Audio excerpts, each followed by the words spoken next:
and welcome back to Wavelength, and welcome Thank you, Rachel. Very good. Nice to be here. Thank you very much. Thank you for coming. How's your week been? Busy. We've had the Monaco Yacht Show last week, and then, as we all remember, prior to that, I was over in Southampton at the Southampton Boat Show, and prior to that, it was Cannes. So actually, has the month been very busy? Busy month. I think, because we record these episodes in bulk, it's funny because the last 3 episodes we've recorded, been like looking forward to Monaco Yacht Show, and now we're the other side of it, which is why I'm so tired.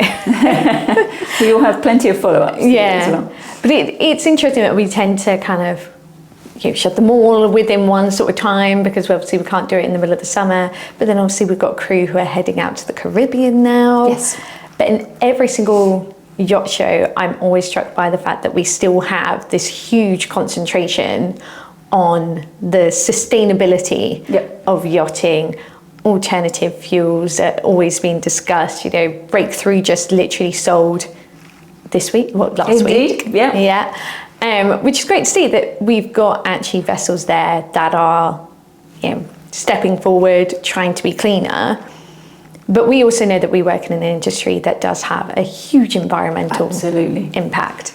That's not going away anytime soon. It's not going to be a case of where we turn around and go, hydrogen works, we're all going to be hydrogen. No. I mean, apart from the fact what you're going to do with all the yachts that are currently floating out there. The 4,000 or 5,000 vessels that already need to be looked at. Yeah. Now, I mean, it's very clear that we're all very aware that yachting is the pinnacle of luxury, of design, but also it does have come with an environmental cost. And I think with the growing awareness that we all have in terms of environmental impact, captains, owners, yacht management companies, charter companies, everybody is now taking aware that they need to take action to lower and compensate for that environmental impact.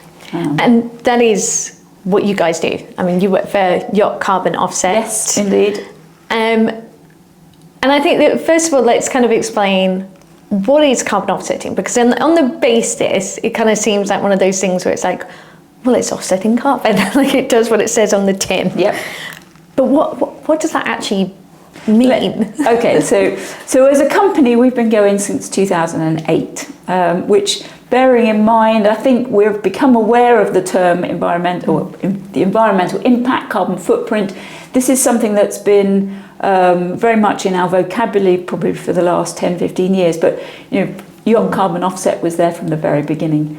And it was built out of a vision that we do need to do something to lower the impact of the yachting sector as a whole.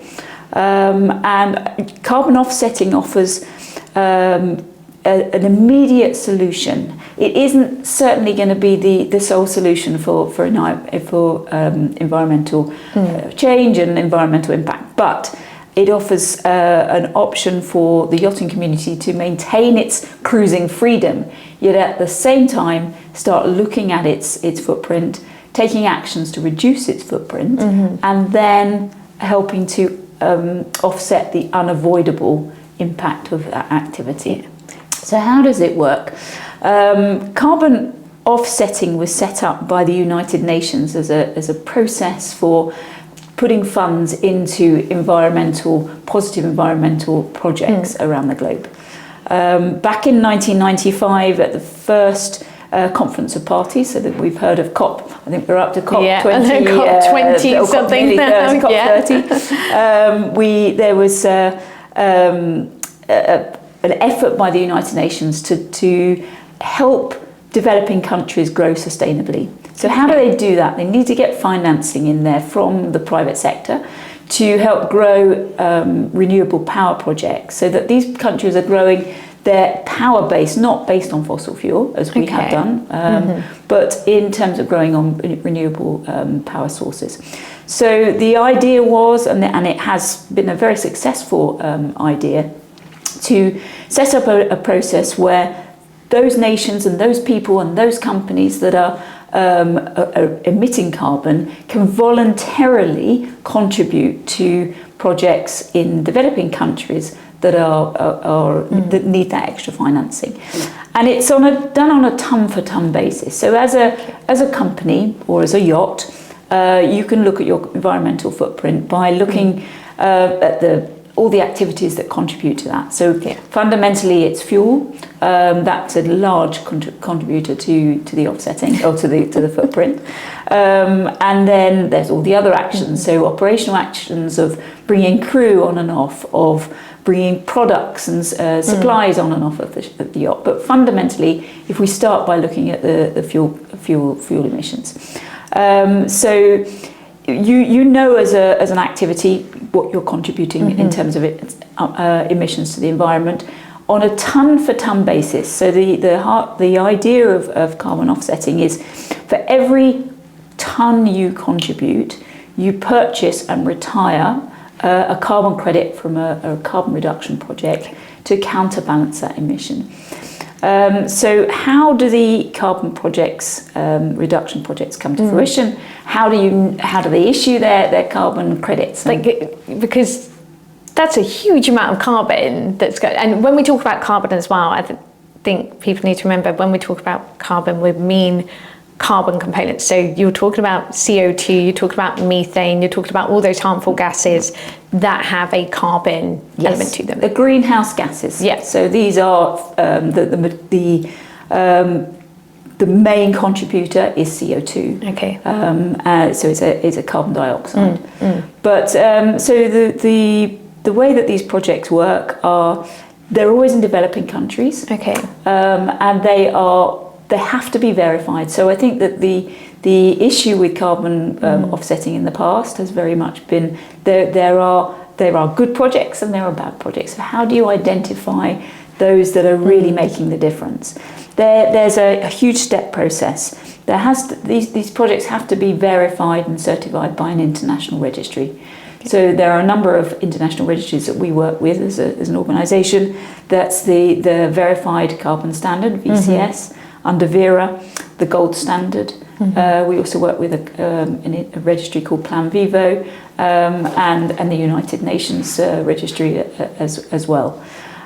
So a project will come to fruition by approaching these registries, one of the registries that will then they have a very vigorous methodology that they have to fulfill in terms of, is the project making a difference in terms of how do you measure the impact that it's having on the environment, the carbon saving. Okay.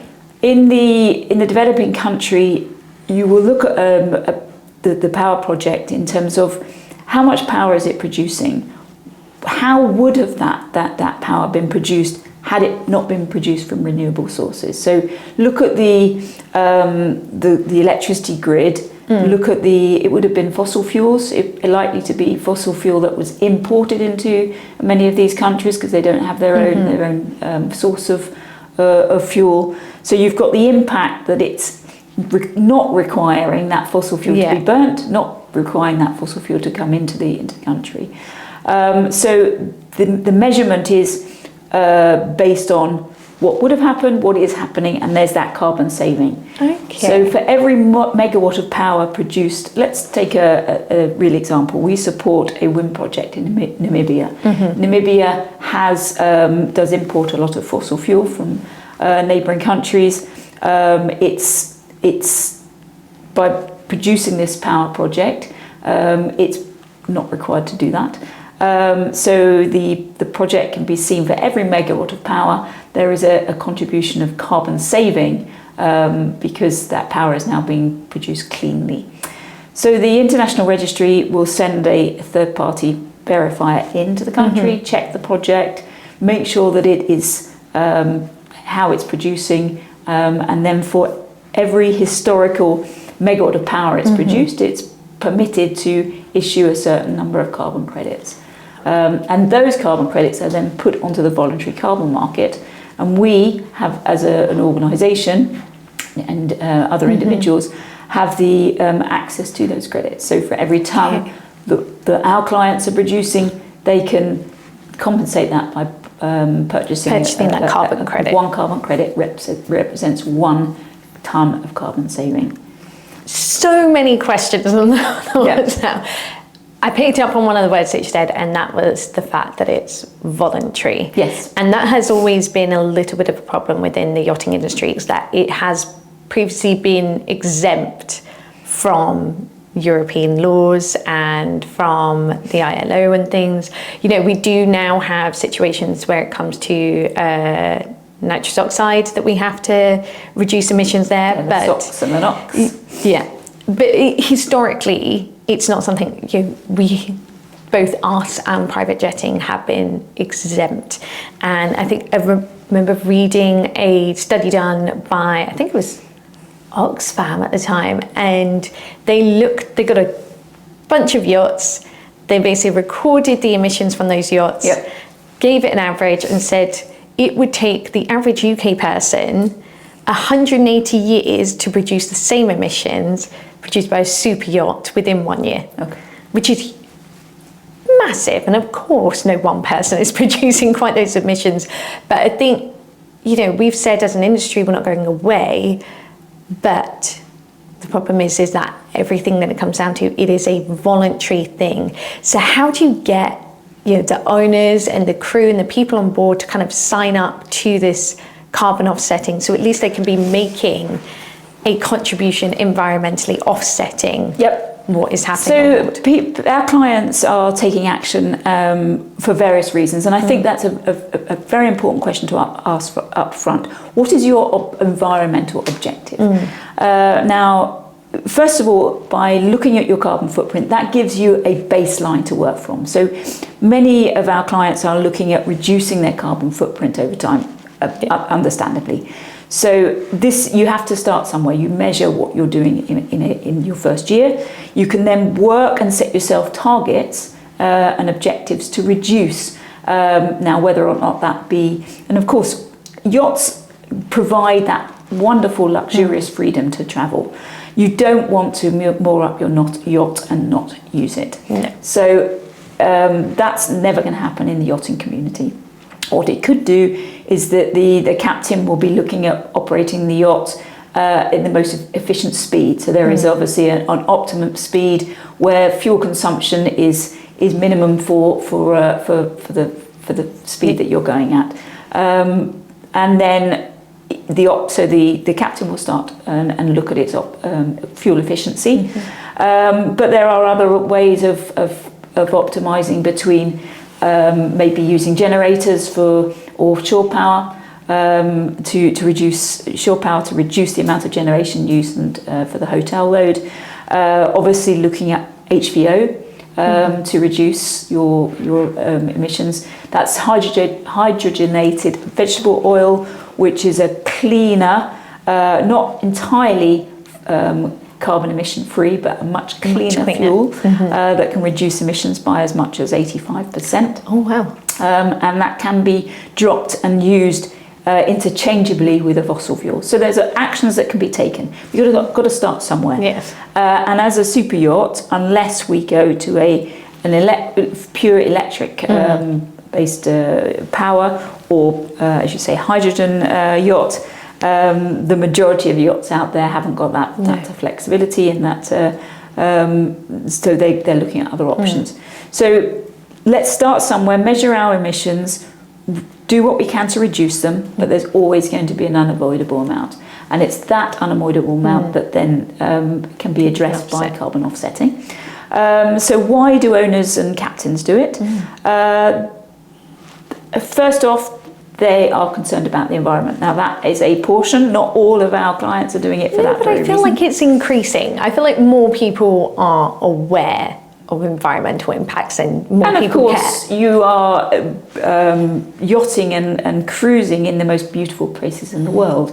So there is a respect there to preserve those that environment. But there's others that are also aware of their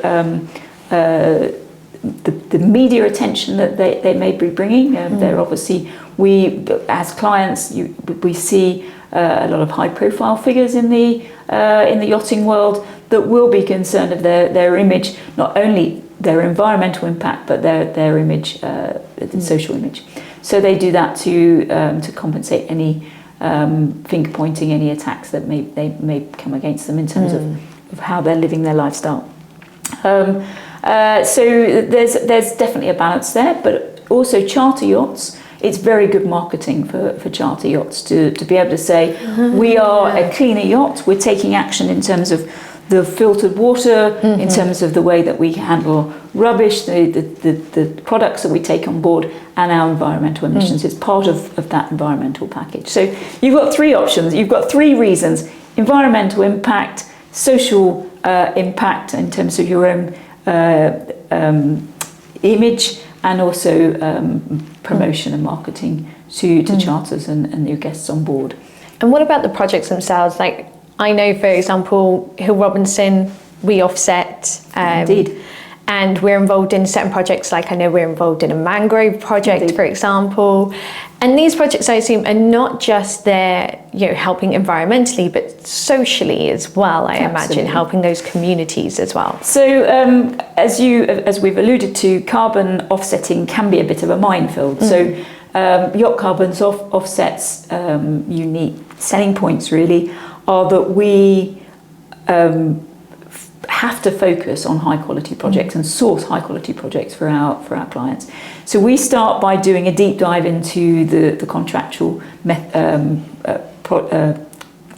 contractual documents that are available, and look at the methodology. We look at the carbon emission calculation and the social impact in order to source projects that we feel are of quality and the highest quality for our clients.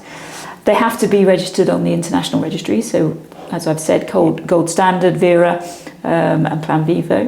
And ideally, we work with projects that we can work with the operational teams on the ground. So in terms of the mangrove projects that you talk about, we work with two mangrove projects in Kenya. One's called Mikoko Pamoja, and the other Banga Blue. And they are both under the umbrella of a charity in the UK called ACES, the Association for Coastal Ecosystems. So we know that the people on the ground, we can talk to the people on the ground and make sure that what they say they're doing, and we can and see both on an environmental impact and social impact. You've got that transparency with them. And also in the Caribbean now, we work with several renewable power projects in the Caribbean, and we are going to do a site visit this November, December time to visit two projects in the Dominican Republic, again to get the on the ground view of the impact that these projects are having environmentally and socially. So there are dozens and thousands of projects out there, but it's important for us to identify the high quality ones. Coastal projects as well, because I think that our yachting clients can relate to those coastal marina projects. You won't find projects in Europe. Many of our clients say, I'd like to project in France or in UK. It's not the nature of carbon offsetting. Carbon offsetting was set up to help developing nations. So for our European clients, we work with projects around the African coast. So we have the two mangrove projects in Kenya. We work with wind projects at the moment in going around the globe, in Morocco, in Mauritius. You must have some really good geography sat in your brain. And then in the Caribbean there are a number of island-based projects. So they have to be relevant to our yachting clients as well. But that environmental and that social impact is super important. And I think it's important for yacht crew and the yacht industry to see as well. It's always a joy for me when we share on our intranet and things about the projects that are happening. I remember last week we're at the Scene Changes Forum and we heard from Sam Stewart from Relief Crew Foundation, his first experience that he had seeing the disparity between the yacht that he was working on and the refugees that he was seeing on board the boat just next door. And that has a huge kind of impact on you emotionally and morally. And then you have the environmental side as well. We will go out on these yachts because the beauty that you can see, it's been lovely to see some of the stuff coming out from Alaska this year with all the whales and things, and then all of the people who are heading down the Red Sea and sharing the pictures from snorkeling and things. But the only way that we can maintain that is by actually contributing in a positive way. And I feel like for yacht crew in the industry as well, it's being able to see these projects and see these things that you are actually contributing to as well. And I think the idea of the coral is a very important one, because there is a direct impact between coral bleaching and the amount of CO2 in the atmosphere. So with environmental emissions, as the concentration of CO2 in the atmosphere grows, the amount of CO2 that's sequestered and captured in the water grows, so that leads to the acidification of the oceans. And the acidification of the oceans then leads to the bleaching of the corals. And that's what then will impact the experiences that our clients are having when they do go to these beautiful places. So there's a whole reason to make sure that we are giving back. Now, as I say, first off, let's try and reduce the emissions of the yacht themselves. But thereafter, let's try and look at a more global picture of supporting projects that are also taking positive action. Now, we can't greenwash the industry, because let's be honest, it's there. But do you feel like there is a bit of almost like a media problem there, that we're not, because we are a very privatized industry, that we're not actually sharing these kind of projects, and this sort of information is not out there as much as maybe it should be? The term greenwashing is very widely used, and it has to be very carefully understood. So greenwashing is a term used for when people say that they make environmental claims that they are not actioning, or they are using the excuse of doing an environmental action to not look at their own operations and take positive change. So that's why it's very, very important to promote, let's reduce our impact first as a community, as a super yacht community, and then do what we can to offset the unavoidable. We as an organisation, as Yacht Carbon Offset, would love to do ourselves out of business, because the yachting community isn't producing any carbon emissions. That's not going to happen anytime soon. So greenwashing can be avoided by carefully selecting the projects, making sure they do have that, first of all, that registry certification verification, a third-party verification from knowledgeable people such as ourselves, and then making sure that people are taking other actions to supplement and reduce their own impact as well. But at the end of the day, it's providing an immediate solution while you look at internally at your own emissions. Which, there are little things that you could do on the boat. We had Leah from Washdown here previously, talking about the products that you use. There's lots of little things that you can do that require, I'm going to say, minimal effort, but just small changes that can have a really big impact. And there are also a number of training companies, let's say the environmental training for yacht crew at ETIC. I don't know if you've spoken to them, but they have a very good platform for all yachts to look at what they're doing in every aspect of their onboard operations, in terms of products, in terms of waste, in terms of water, and fuel and emissions. So there's definitely, as a community, super yacht community, we are very aware, and there are a lot of solutions out there, but we're far from everybody taking it seriously. And how much effort is it for owners, captains, etc., to get involved in carbon offsetting? Very good question. It's so easy that you could start today. Any captain that contacts me today could have a carbon offset program in place by the end of the day. So in terms of carbon offsetting, it's looking at, as I say, fuel consumption. So the captains and the chief engineer are very aware of what fuel they're taking on board, what type of fuel, and that's recorded in their logbook, and it's part of the ship's environmental emissions management plan, that they can record the emissions associated with that fuel. The action is then we look at the type of fuel, the quantity of fuel, and calculate the greenhouse gases associated with that, and then offer the offset on a ton for ton basis. Now, some yachts may say, well, we only want to offset 50% of the emissions, or we may want to offset twice or 3 times our emissions to give back positively. So again, you've got to set your objective. What do you want to achieve from your carbon offset program? But what it does do then is you choose the project. Each time you offset, you choose the project that you want to support, and that can change each time. You have a personalised certificate that then can sit up there in your logbook next to the fuel bunker record. We've bunkered, we've offset. You can use that as a charter yacht to promote on your social media. Other clients choose to keep it completely private, so it doesn't have to be a public announcement. Yeah. But what we do to complete the carbon offsetting is the credits have to be retired from the international registry. So it's our role is to obviously source those credits, make sure the funds are going across to the project. Those credits are then issued and retired in the name of Yacht Carbon Offset on behalf of the client. And that can be a public statement on the international registry, or it can be kept private. So, as I say, some of our clients are very happy to be seen in the media. There are yachts out there that are being scrutinised by social media influencers.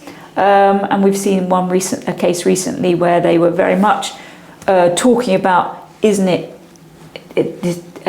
despicable how much fuel this yacht is burning, how this person is enjoying the luxury of the yacht and causing this environmental impact. What they don't know is that yacht is a client of ours, and they're offsetting every single ton that they're emitting. So, but it's the client's choice to keep their actions private. So it's very much, as again, it comes down to what you want to achieve with a client. It's a difficult one though, because part of you wants them to be able to say, well, actually, we offset. Because not only is that showing a positive to an industry that I think does get railed across the coals quite often, but it promotes carbon offsetting as well, and then more boats can kind of see it and start contributing to it. So it's a really difficult one, because I really want people to be able to have their privacy, and maybe you're in a position where you feel like you shouldn't have to justify your yacht and your cruising. However, we are in a society that is very much looking at people and judging them based on their environmental impact. We have, and I have a flag there actually. Let's get the flag. Yeah. So this is for our clients that want to be public. Margot. This is the Yacht Carbon Offset flag that they then... so they have a courtesy flag that they can have as well. So this is a small version, but they come in all shapes and sizes. And so many of our long-term clients will be flying that every time they come into the marinas. To show what they're doing, because they're proud of that. But going back to your question, how easy is it? So the captain will send us a record of the bunker. Yeah. We then calculate the emissions. We propose the project to support. They select the project. We complete the offsetting through the international registry, produce the personalised certificate that's put up into their portal and onto their ship's records, and then the transaction is complete. So cost-wise also, I think, is important to mention, and how surprised the majority of our clients are, I'm pleased to say. So it costs in the region of 3.5 to 5 euro cents a litre, and that depends on the volume of the offset. But in the scheme of it, if you go to the garage and buy a litre of fuel these days, you'll be paying in the order of €1.70. But you could easily pay 1.73, or that 3 euro cents per litre is a very small fluctuation in the price, and that's what it costs our yachts to our clients to offset. So that's a lot less than I was expecting. It is a lot less, and for a charter, if you it's hard to say what a typical charter takes on board. Let's say it's 10,000 litre. You're looking at €300 to offset that charter. So it's probably equivalent to a few bottles of wine that they're sourcing for their cruise. It's in the scheme of it, it's not a significant investment. But if we all collectively take that action, it's making a hugely important contribution to the environment and to the image of the yachting world. So, as I say, it's never going to be alone. It's not going to be the perfect solution, but it's part of a suite of actions that we should and can easily take. I think that's amazing. I'm really surprised by the cost, because I was going to ask you about that, because obviously budgets and money and expenditure, it's a thing we quite often get questioned for, but that seems like a kind of almost obvious solution. It's affordable, and certainly for the yachting world, it's perhaps some say, how can such a small contribution make an important difference? And that's the argument that we all have to collectively we contribute, and the impact and the effort of the super yacht community will make an enormous difference. That is absolutely amazing. I feel like I've learned so much more about carbon offsetting now, because I knew a bit about it previously, but it's understanding all the intricacies of it and the fact that this is supporting developing countries both environmentally and socially as well. And I think you hit the nail on the head. If we all collectively did those little bit, had that €300 per boat, that's a massive impact. And we also work with corporate, so we work with Hill Robinson. Yes. And the way that we offset the Hill Robinson's corporate carbon footprint is by looking at the business flights that they undertake on a quarterly basis. So we completely offset quarterly. So we have to be realistic as a super yacht community. We are not going to use our yachts, and we are not going to travel too many, but there is going to be business travel, and the yachts are going to move around. Likewise, I'm going to visit the two projects in the Dominican Republic, because I'm going to be a participant at the Antigua Yacht Show. Business has to be done, travel has to be done, but we can optimize our travel, and we can be aware of it, measure its impact, and take that action. So well done to Hill Robinson. They've been a magnificent supporter. I'm saying thank you on behalf of us now, like I did it, but it's wonderful that they are being realistic in terms of. But I think it's an important point. It's not just for the yachts, it's for the companies as well. You think about Monaco Yacht Show, you think about what we've had, Monaco Yacht Show, Shipping Week and Cannes, the number of flights that will have taken place to get teams to those locations is huge, and all of that could be carbon offset. In 2019, we undertook the Green Wings Challenge, which was in cooperation with Edward Thomas from Jim Marine. He got a big support around him through a social media campaign, and we offset hundreds of people's and companies in the super yacht communities annual flights for 2019. Now, this was pre-COVID. So that was a fantastic, and the way that we were looking at the carbon emissions was, let's look at the number of flights in terms of flight kilometres, and obviously with a flight kilometre there is an emission, and how many flight kilometres we could do to get to the moon and back. Effectively, and it really got a good traction. And in fact, at the Women in Yachting event at the Monaco Yacht Show last week, I met two ladies, and they said, we have a Yacht Carbon Offset certificate sitting in our office because of the Green Wings Challenge in 2019. So we'd love to work with, and we should be working with many more corporates in terms of looking at their corporate offset. Again, it comes down to having a ownership within the company who's going to be tracking the flights. For a large corporation that are using a central booking agency, that makes it easier.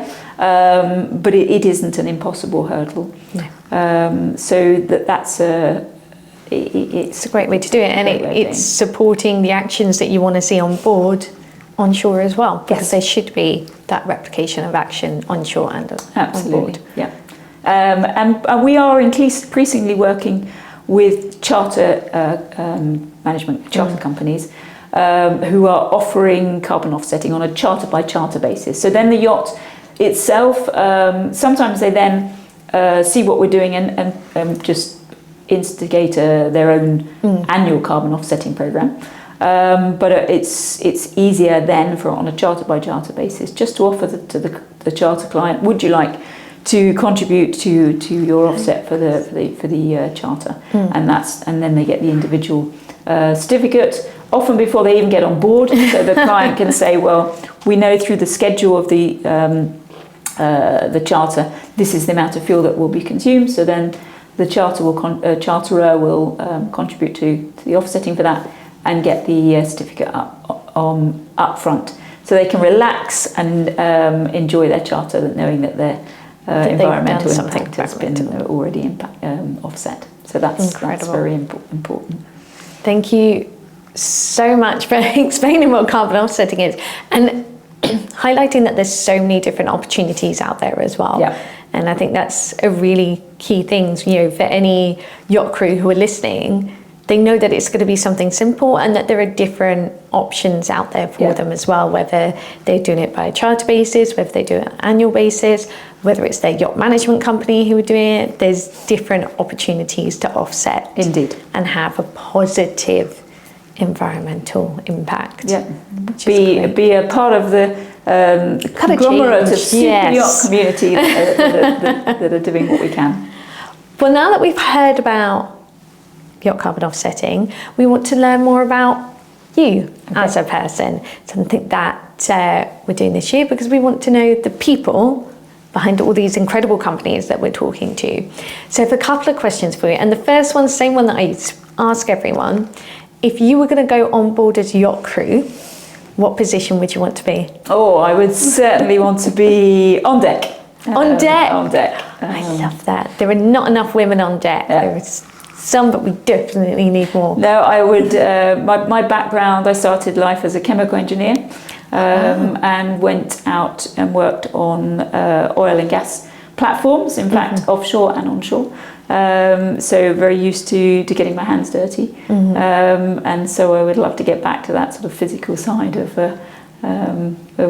life. So I would be delighted to be on deck. And would you rather be on like a large vessel or are we talking 100 meters? Are we talking 50? Whoever would take. Which now might be limited. There's a lot of green crew been coming in and out of the office the last couple of weeks who probably feel that same way. Okay, so I've said this before, it's the galley so that I can go cook. Yeah, it's how I show that I like people, is through cooking. Okay, so next question, I'm going to ask you one that I asked Ellen from Credentials, who we both know very well, because I'm interested to see what other people's answers are. Would you rather be in the woods with a bear running towards you, yes, I remember, or in the sea with a shark swimming towards you? Absolutely in the woods with the bear. Right, why? There is definitely, you've got your feet on the solid ground, so you're a little bit easier to move away. There are definite actions one can take against a bear to mitigate its approach, whereas in the water you can't move very fast. You are very much at their mercy. They're going to be faster than you, and I would feel very trapped and very vulnerable and probably panic and sink.